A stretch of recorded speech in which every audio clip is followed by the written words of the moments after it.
And yes, we are back. Shout outs to us for making it back. You, me, all of us. That includes you too. I do appreciate you too. For all of us making it back. And today, we're going to be looking at 14 best new games to play in February 2023. The chat is pretty small. Let me make it bigger, actually. So you can at least see something, and I'm gonna experiment with it, but I am streaming as I am recording this, and let's get right into it. Shout out to the boys, JD, Gray, Alex, Calgarat for helping on this first video. Now let's go. 2023 is just getting started, and already we've got a ton of Hello, YouTube Part 2. Last month brought us a couple of these. There was the Rain World Downpour expansion, the remake of Dead Space, and that surprise rhythm combat game Hi-Fi Rush that was just announced, released, and seems to be a hit already out of nowhere. January wasn't bad. Bit sad how Forspoken turned out, but the writing was on the wall ever since the demo release of that one. February, on the other hand, is looking to really kick off the year. We've got some seriously fantastic looking games, many of which have been highly anticipated for a while. Let's start off by taking a look at the 7 best looking new games. As always, these are in order of release date. Kicking things off is Deliver Us Mars, an atmospheric sci-fi adventure game that seeks to create an immersive astronaut experience in a hopefully alternative version of the future, where humanity is on the brink of extinction and you are tasked with traveling to Mars to answer a I like how there's a thing at the bottom that literally says in-engine footage. So they want you to know that this is not a demo, this is not some CGI, this is in-engine footage. I respect that. distress call and recover these colony ships that are needed to ensure the survival of the Are people still crying about the Harry Potter? Dude, it's funny. People are gonna be upset about something. They have to be. People have to be upset about something. Like if you think about it, people won't just not be upset. People have to be upset about something. It's just how it goes. race. So the game begins with you and your crew boarding the Zephyr and taking off into space on a flight from Earth to the surface of the moon. They've gone to great lengths to try to emulate what it's like to be an astronaut taking It looks good though. Like this game here does look pretty entertaining. I'm not gonna lie. off. As far as like spectacle goes, I'm not the sci-fi type personally. I'm not really big on space stuff, but this looks interesting. In a ship, which is kind of cool. But of course, this is a video game and it wouldn't be fun without some drama, so things go wrong, you crash land, and the adventure begins. Now, this isn't an action game. You won't be like shooting Martians here. It's a narrative-driven, kind of more grounded take on an adventure game. There's going to be some navigation and traversal elements. You'll climb terrain and jump gaps, but for the most part, it's a lot of like walking around, exploring, and a ton of puzzle solving. Like, how do I get through this door or past this security console or up to that area over there? You're looking around for Like this is not personally my type of game, but I can see the merit behind a game like this. Like all you have to do is maybe cut down on some of the story elements and add some action elements, and you would have my type of game. But this is kind of coming off as like the Last of Us kind of, but in space. clues, you're moving stuff, you're But people want that. Don't get me wrong. People like the fantasy of space, so I understand the appeal. pulling levers, and all the while uncovering bits of narrative. So yeah, this is a game that's very much so focused on the storytelling Dang. with a bit of light game. What was that? This is a game She that's said, very much so focused on the storytelling with a bit of light gameplay elements. And ultimately, you are tasked with trying to find your crew, search for survivors, and recover the arcs, as well as discover the motivations around those who sent the distress Excuse call me. that brought you there in the first first place. And this is a sequel, by the way, to the award-winning Deliver Us the Moon, which launched back in 2019 to both critic and user acclaim. The game was very well received, and since then, it looks like they've made quite a few advancements on both the visual and mechanics front, and we'll see how the story holds up to the original as well. And this is actually the only what I would call mid-tier or AA game on the main part of my list, but I do think it looks pretty good, and like I said, the original was very, very well received. Deliver Us Mars launches on February 2nd, and it's coming to PlayStation, Xbox, and PC. Hogwarts Legacy is an open-world action RPG that has you embarking on a journey through familiar and new locations in the Wizarding World. The game takes place at Hogwarts in the 1800s. I just also want to say this. I've seen some Harry Potter games, and I've seen like a few movies. I understand the big thing here is there has not been a good Harry Potter game. So to even get over that hump, I think it's important to at least get a good Harry Potter game out. And I think that's what this is for a lot of people. It's the first good Harry Potter modern game. Where you play as a student who holds the key to an ancient secret. You'll get to create your very own witch or wizard with what looks to be a fairly in-depth character creator, and then head out to explore, discovering magical beasts, crafting potions, taking classes, mastering spells, and partaking in various stories and mysteries within the game. This is a fully open world RPG, allowing you to freely roam around Hogwarts, Hogsmeade, the Forbidden Forest, and other surrounding areas. You can traverse on foot with your All I know, if Markiplier plays it, it's going to be popular. To be fair, Markiplier is a very charming guy. He does seem to have some good taste. A game about wizards only have 26 spells. Alex. You know these guys don't actually care about games. They just broom or you know. other mounts you know. that are in the game. Outside of the main story paths, players... It's less about the wizard and spells and more about the, hey, it's Hogwarts, woo! A la Casto, gravity, whatever, will also encounter plenty of other side quests and scenarios, some of which will pose difficult choices that can change the course of the rest of your game. And combat in Hogwarts Legacy... But that's interesting, like you can actually make decisions that impact the story. I think that's pretty important, and I think at least having your own immersive character is pretty cool too. I think that's worth noting. Legacy has kind of been compared to a spell slinging version of the Batman. Let me also move chat so it's not just on the middle of the video. I didn't think about how annoying that might be. Yeah, I'll add chat up there and then make it a little bigger.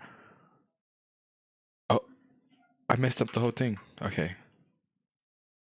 All right, that should be good. All right, we're good. Style action combat. You'll be balancing offensive, defensive, and reactive abilities while juggling multiple targets at once. All, of course, by using the wide range of spells that you learn and unlock as you progress through the game. But of course, it is not all fighting. Lots of time will be spent just wandering around, chatting with NPCs, solving puzzles, playing various mini games. While this isn't a Hogwarts student simulation game, it is more of a typical open world RPG. There is still tons of student life flavor for you to engage with. There are some things that you might expect would be in the game that are surprisingly not. Things like the inclusion of Quidditch, like they have mini games, but Quidditch isn't one of them. There isn't a morality system, which kind of surprises me. Think like Mass Effect style. And there isn't going to be any co-op or multiplayer, which is a shame as well. That said, all in all, Hogwarts Legacy looks quite impressive, and to be frank, it is likely to be a big contender.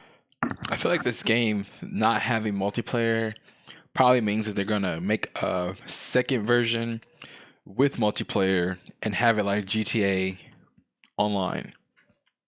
contender for Game That's of what I'm the feeling. Year in 2023 by my estimation. But as with another game on this month's list, it is also quite divisive, surrounded by a ton of heated conversation right now. Something that I think we should expect to become more commonplace in the coming years, thanks at least in some part to the games industry having shifted more to be run by corporations. And as such, these large companies, somewhere down the chain, you're going to run into people treating others badly, funding that comes from less than desirable sources, or any other in a long list of grievances that might make someone want to avoid the game. Any of this Hogwarts stuff specifics aside, as I cover games over the years, it becomes harder and harder to find any like big budget or AAA game that doesn't have some fair reasons for people to want to boycott. And this isn't even including like the sourcing of materials, the manufacturing and production of technology that is the backbone of the entire game creation process and industry, and all of the issues that are present there. Honestly, it's very difficult, it is complicated, but I am glad and happy that these conversations are taking place, especially involving those who feel It's blown out of proportion in my opinion. It's kind of just blown way out of proportion. Waiting for the Potter MMO. Yeah, I think that's not gonna happen. MMOs, if MMOs were not so expensive, maybe. But the fact that you probably have to put like, I think you have to put 100+ mil up front, and I don't know if that's operation costs. I don't know if that's servers. I don't know, but I know 100 mil up front at minimum, and like I think like 4 to 7 years to work on it. Maybe less now because technology and Unreal Engine and stuff is better. But you do need it. The time is. It's just like why even go through that? MMO. It's just you can just do this. feel and are the most directly affected. No ethical consumption, right? That's the saying, and it really holds up when you think it through. And I don't have all the answers, that's for sure. But to me, it really, I think, comes down to individuals having to draw their own lines on which of all of the unethical consumption, that is all of it, they're comfortable engaging with. That said, Hogwarts Legacy as a video game is looking really, really good. This will be launching on February 10th. It's coming to PC and console, priced at $59.99. Wild Hearts is a brand new hunting game that looks to offer its own twist on the genre, and of course by the genre. I just want to say this: all the people upset. Do they use iPhones? Do they wear Nikes? Do they shop at Amazon? Do they use UPS? Like, let me know. Like, how hard are you guys really boycotting? Let me know. Genre, I'm referring to Monster Hunter. They are making their own different monster hunting game, although this one has two immediately distinguishing characteristics that set it apart Nice. from me. The setting being fantasy feudal Japan, and its use of these contraptions called karakuri that assist you in hunts. We will be playing as hunters who are tasked with tracking down and eliminating the kimono, these massive creatures that are fused with environmental things and capable of reshaping their surroundings. To do this, we'll be using not only our weapons with gameplay that seems to fall in line with others in the hunting genre. What the? Did you see that? He just made a. Fused with environmental What the heck? things and capable of reshaping their surroundings. To do this, we'll be using not only our weapons with gameplay that seems to fall in line with others in the hunting genre, but also those karakuri that I mentioned, which That are was pretty basically cool. contraptions you build on the fly to assist with things like movement, controlling, and That was pretty attacking cool. bosses. Speaking of which, expect a wide variety of bosses, all covered or fused with some natural elements like vines, rocks, flowers, roots, and ice. Some examples we've seen include giant rats, apes, boars, wolves, birds, beavers, And his tigers, multiplayer. and dragging-looking things. All of which, just like Monster Hunter, will be fighting for territory and food in one of the game's 4 semi-open world zones. So you'll explore these spaces, various levels of terrain, some of them you can navigate with your special tech. Flavor of the month, internet rage. Yeah, exactly. It happens. It's trendy. It's cool to hate this game. Next month it'll be cool to hate something else. You'll gather resources while also tracking down and hunting the bosses. These levels will also be inhabited with various smaller creatures like rabbits and other woodland beasts. And then of course there is the gear loop of crafting and gathering. It's going to follow the similar formula of go out, hunt, loot, craft, and repeat. Gather resources, get the monster parts, and then use those to make potions, gear, and weapons. This makes you stronger, lets you take on more challenging fights. The bosses and the crafting do look cool. cool, but really it's the weapons and the karakuri that stand out to me. This seems to be quite a large Yeah, it's interesting because the Kura, whatever, what is it? Hold on, but really it's the weapons and the karakuri. Karakuri. I think this type of game, you it's the Karakuri that adds the element of like differentiation, But it looks interesting. I'm gonna say that I'm not really too big on Monster Hunter.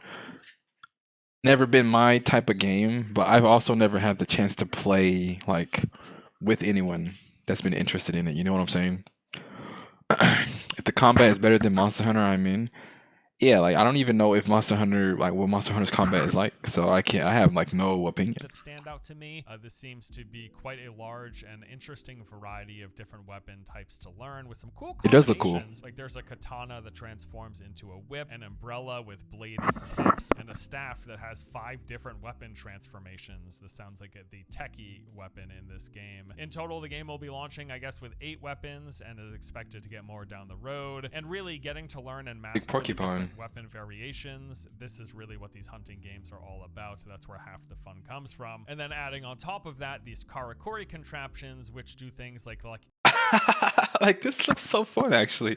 This man laid a hammer down and then propelled himself up. let you make jumping pads, helicopter wings, spring-loaded hammers, time bombs, ballista hooks, and then also massive walls to stop bosses in their tracks. It all looks pretty cool. Seems Dude, that really looks interesting. so I'm looking cool. forward to it. Wild Hearts will be launching on February 17th, coming to PC and console for $69. Dang. The Settlers is a city-building Okay, real-time that's not strategy bad. game where you gather resources, build a base, construct roads to connect infrastructure, and work towards advancing and creating a thriving settlement. This has been described as a reboot of the franchise, with Ubisoft looking to take the IP in a new direction, both visually and in a gameplay sense. Now I'm not gonna lie, I could get something behind something like this. I don't know what it is, but something about making your own and village and having your own, like, it looks kind of fun. So it's going to feature 3 playable factions, each with their own unique traits and play styles. There is the Alari, who are craftsmen and builders. They can construct durable buildings and find resources faster. The Maru, who live in harmony with nature and excel at trading and building defenses. And then the Yorn, who are the aggressive, offensive faction that are fast and relentless attackers. So you'll get to explore these large maps. These will be occupied by camps of bandits and enemy forces. You'll search around for resources, capture landmarks, and other key Look at the details and like how they're building and stuff. I like it. strategic points for rewards. There's trading, research, and food boost systems to engage with. And then outside of building up a settlement, you also have full control of various military, support, and siege units that you'll use to defend and attack. The game does appear to have a bigger emphasis on combat than prior installments in the series, although everything is still directly tied Dang, did he summon a spirit wolf in RTS in 2023? Hey, here we are. to Here we are. economy. There's going to be 3 different modes of play. There's a story-driven single-player campaign, competitive multiplayer where you can play on large maps with up to 8 players, and then this Oh, multiplayer with dude, yes. onslaught mode, which is said to offer difficult challenges for more skilled players. Early reception Hey, of this it's game kind of has been nice. a bit on the negative side. This Uh-oh. appears mainly to be due to how far it has strayed from the original Settlers series, which at its core were these deep city and economy building games. This rebooted version appears to be more simplified, stripped down, and closer to an RTS than a city builder. From the outside, I do think this looks neat enough, especially as someone who likes RTS games, but I did want to point out that longtime fans of the series do not seem too pleased. Now, I don't blame Ubisoft for wanting to mix things up. While prolific, the Settler series is still fairly niche. It's not exactly a massive, deeply rooted series, so I do think it makes sense that they try to modernize it a little bit to reach maybe a new and potential. Yeah, I think RTS is just more modern. Having a campaign and multiplayer is good because it you can attract two different types of people. You can attract people who actually want to engage with other players, want to have an RTS off, spend an hour, 2 hours doing this. I don't know. I guess it depends on how long the games last too. right? Or you have someone who can play at their own pace in single player and who enjoys, this the city building aspect of it all. And I think that's important because as someone who likes this type of thing, all we really have is Civ, and I'm not trying to play Civ, 5 hours here, 5 hours there, 5 hours there, 5 hours there, and then I could still lose. Or you gotta wait for people to come. You know what I'm saying? Like Civ is just too much. So I think having a simplified RTS is not a bad thing.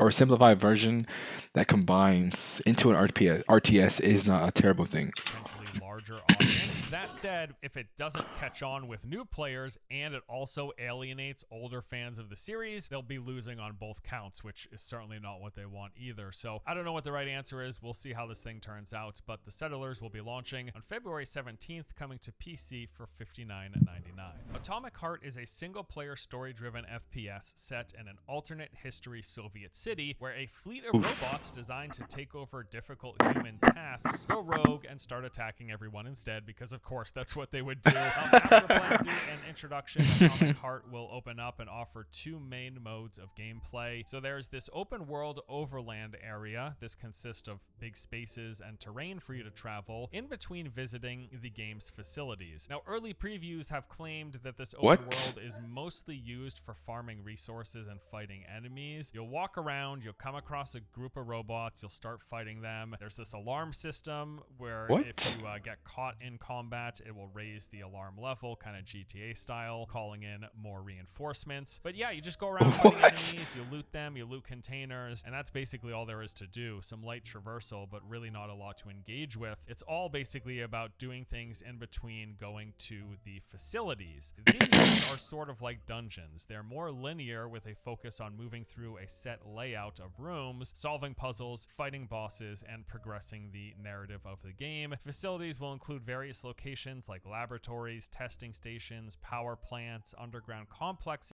It's kind of like combining BioShock with farming. Huh.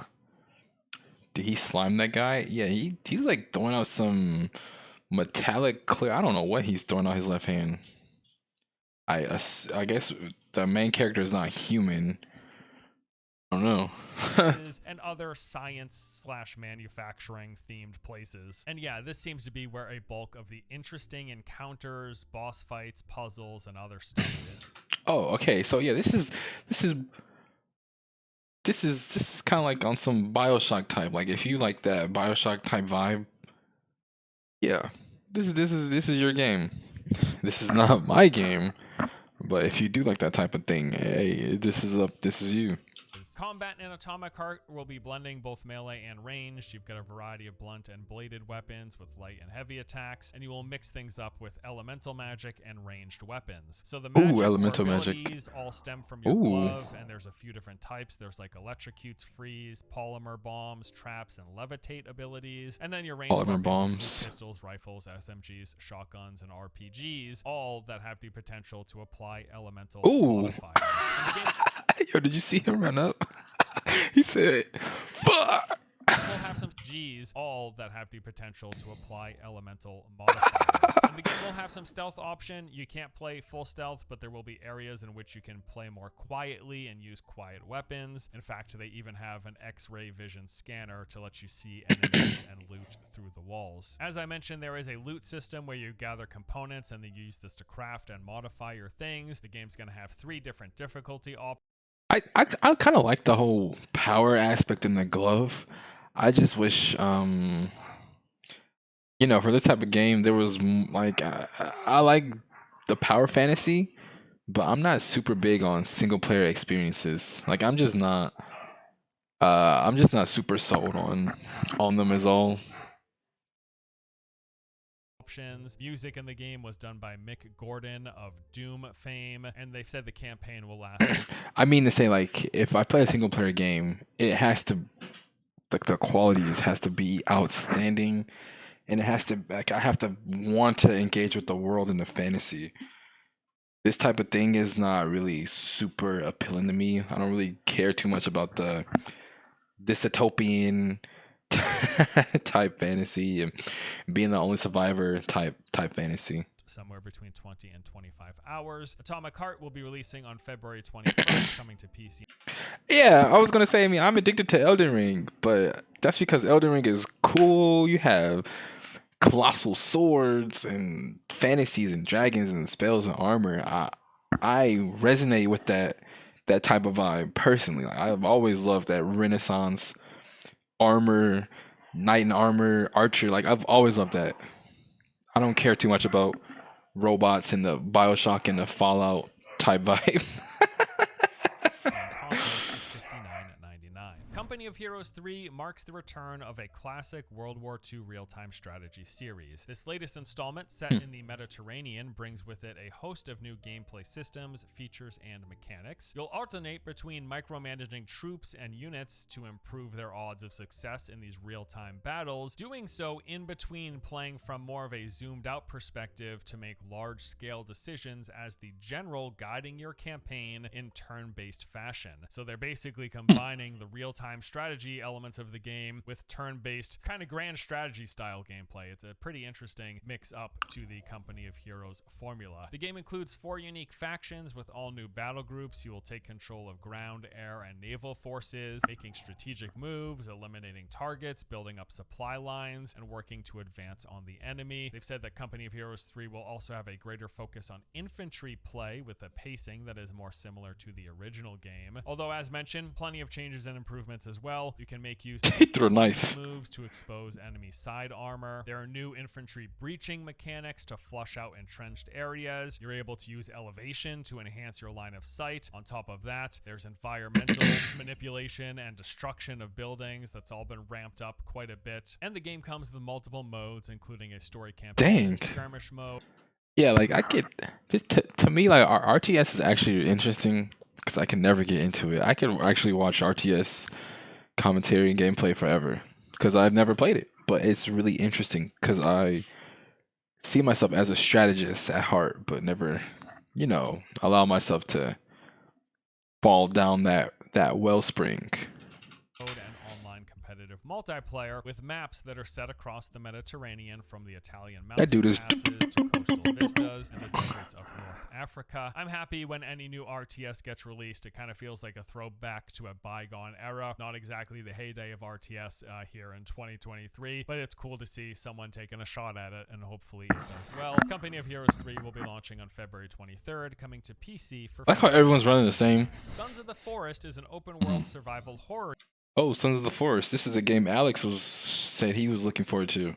game set on a remote tropical island. You and What the hell is that? a team have been sent on a rescue mission looking for a missing billionaire who's lost on an island. As per usual, things do not go as planned. Your helicopter crashes and you find yourself surrounded by cannibals with all sorts of other twisted, horrific creatures. You have to What? scavenge for resources, fight, and try to survive while What the- conducting your search. Beyond being a horror game that will have plenty of jump Oh, it's a horror scares and game. stuff Never to mind. kinda freak you out, it's also a traditional survival game. So you'll search the environment for consumables, hunt for food, What? harvest No, I can't play resources that. I can't you'll play use this. to build structures, weapons, tools, and other items to survive. There's a fairly deep level of customization for your base building. You're going to be able to split logs to place walls, floors, and ceilings wherever you like, and then use an axe to cut out windows and doors. You can build a fence around your base and then sharpen the post to keep threats out. And there are a lot of threats. The island is full of enemies. Where are their attack dogs for the kill streaks? He has the power of God and anime on his side. Cannibalistic cults and demons with all sorts of these Cannibalistic cults, demons. Daddy's dead. What the? Yeah, that's definitely demonic.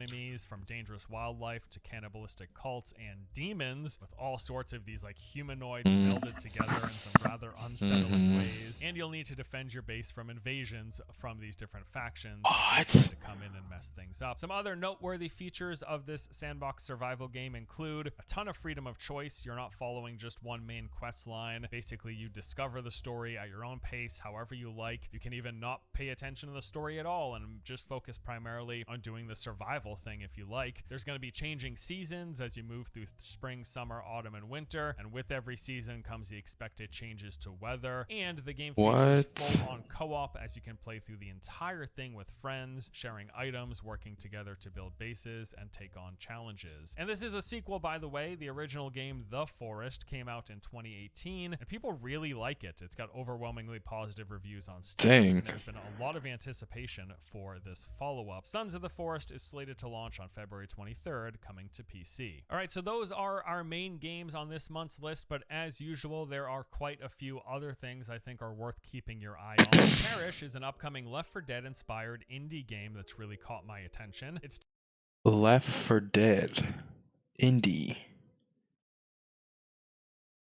Huh. described as an action FPS that features a Is this a sequel? Yeah, this is the sequel Alex is looking forward to. co-op campaign where you Or it and was three the sequel. friends will fight your way through hordes of enemies and take on colossal bosses from ancient mythology while traveling across dilapidated temples, foundries, shipwrecks, and more on your path to Elysium. It's basically like Left 4 Dead or Vermintide or Darktide, but with the inspiration and setting of these ancient Greek, Roman, and Christian mythologies. Wanted Dead is a hybrid slasher shooter from the makers of Ninja Gaiden and Dead or Alive. The game follows a week in the life Dead or of Alive. a zombie unit and elite Hong Kong police squad on a mission to uncover a mysterious conspiracy. The game offers a mix of hack and slash and third-person shooter combat with a ton of different finishers, all in this low-tech 90s cyberpunk world. Really unique-looking game here. Pretty cool. I like it, Returnal is yeah. finally coming to That was PC really this unique month. looking. This is that award-winning third-person bullet hell roguelike shooter that was previously a